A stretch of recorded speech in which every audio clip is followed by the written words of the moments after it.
हिंदू धर्म के सभी देवी देवता भारत में ही क्यों हुए? दोस्तों, हमारे सनातन या हिंदू धर्म में ज्यादातर देवी देवताओं का संबंध भारत से ही दिखता है। चाहे प्रभु श्री राम हो, जिनका जन्म अयोध्या नगरी में हुआ, या फिर लीलाधारी श्री कृष्ण भगवान, जिन्होंने अपने अवतार के लिए मथुरा नगरी को चुना। ऐसे में ये सवाल उठना स्वाभाविक है कि हिंदुओं के सभी भगवानों का जन्म भारत में ही क्यों हुआ। लेकिन इस प्रश्न के उत्तर को जानने के लिए हमें भारत के प्राचीन इतिहास पर एक नजर डालनी होगी, जिसका उल्लेख हमारे पौराणिक ग्रंथों में मिलता है।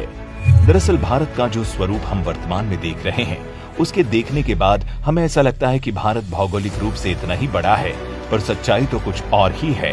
वास्तव में दुनिया का एक बहुत बड़ा हिस्सा जम्बू द्वीप के नाम से जाना जाता था। मार्कंडेय पुराण में बताया गया है कि जम्बू द्वीप का फैलाव उत्तर और दक्षिण के बजाय मध्य क्षेत्र में ज्यादा था, और उस फैलाव क्षेत्र को मेरुवर्ष या इलावर्त के नाम से जानते थे। इलावर्त पहले चक्रवर्ती सम्राट पुरुरवा की मां का नाम था। उन्हीं के नाम पर ये नाम पड़ा। इलावर्त के केंद्र में पहाड़ों के राजा सुनहरे मेरु पर्वत है। मेरु पर्वत के शिखर पर भगवान ब्रह्मा का विशाल नगर है, जो ब्रह्मपुरी के नाम से विख्यात है। ब्रह्मपुरी के आसपास 8 और भी शहर है, जिसमें से एक भगवान इंद्र और 7 अन्य देवताओं का वास है।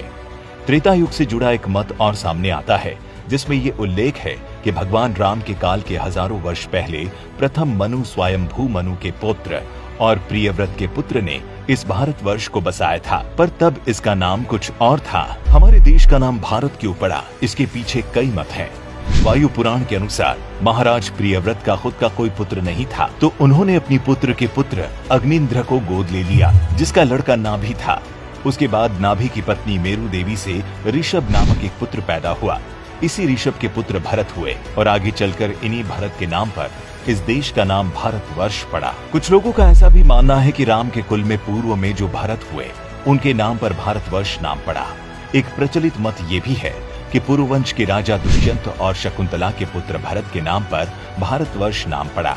हालांकि तब का भारत, जिसे अखंड भारत भी कहते हैं, उसका भौगोलिक क्षेत्र बहुत ज्यादा विस्तृत था, जिसमें वर्तमान के देश पाकिस्तान, अफगानिस्तान, श्रीलंका, बांग्लादेश, भूटान, नेपाल, ईरान, इराक और चीन का कुछ भाग सब इसी के अंतर्गत आते थे। यही अखंड भारत आर्यावर्त के नाम से प्रसिद्ध था। दोस्तों, ऐसा नहीं है कि भारत में ही आपको मंदिर देखने को मिलते हैं। दुनिया के कई देश हैं जहां प्राचीन मंदिर के प्रमाण मिलते हैं, और कई जगह आज भी सनातन रीति रिवाज से पूजा पाठ होता है। थाईलैंड के राज परिवार पर सदियों से हिंदू धर्म का गहरा प्रभाव रहा है। माना जाता है कि थाईलैंड के राजा भगवान विष्णु के अवतार हैं। इसी भावना का सम्मान करते हुए थाईलैंड का राष्ट्रीय प्रतीक गरुड़ है। इंडोनेशिया के जावा में प्रम्बान मंदिर इस देश का सबसे विशाल हिंदू मंदिर है। ये मंदिर खास तौर पर भगवान शिव, भगवान विष्णु और भगवान ब्रह्मा को समर्पित है। इस मंदिर को यूनेस्को ने विश्व धरोहर की सूची में शामिल किया है। मंदिर में त्रिदेवों के साथ ही उनके वाहनों के भी मंदिर है। माना जाता है कि ये मंदिर 9वीं सदी के आसपास निर्मित हुआ था। इस मंदिर की लोकप्रियता का अंदाजा इसी बात से लगाया जा सकता है कि अमेरिका के पूर्व राष्ट्रपति बराक ओबामा भी यहाँ पर दर्शन के लिए जा चुके हैं। इसके अलावा बाली में पूरा तमन सरस्वती मंदिर और जावा में स्थित सिंघसरी शिव मंदिर भी मौजूद है, जो इस बात का प्रमाण है कि अखंड भारत काफी दूर तक फैला हुआ था और हिंदू धर्म बहुत प्राचीन है। आपको बता दें, मैक्सिको में एक खुदाई के दौरान गणेश और लक्ष्मी की प्राचीन मूर्तियां भी प्राप्त हुई थी। मैक्सिको शब्द संस्कृत के मक्षिका शब्द से बना हुआ है, और मैक्सिको में ऐसे हजारों प्रमाण मिलते हैं जिनसे ये सिद्ध होता है। दूसरी ओर स्पेन में हजारों वर्ष पुराना एक मंदिर है, जिस पर भगवान विष्णु की प्रतिमा अंकित है। कुछ वर्ष पूर्व ही रूस में वोल्गा प्रांत के स्ताराया मायना गांव में विष्णु की मूर्ति मिली थी, जिसे 7 से 10वीं ईस्वी सन का बताया गया। ये गांव 1700 साल पहले एक प्राचीन और विशाल शहर हुआ करता था। 2007 को ये विष्णु मूर्ति पाई गई।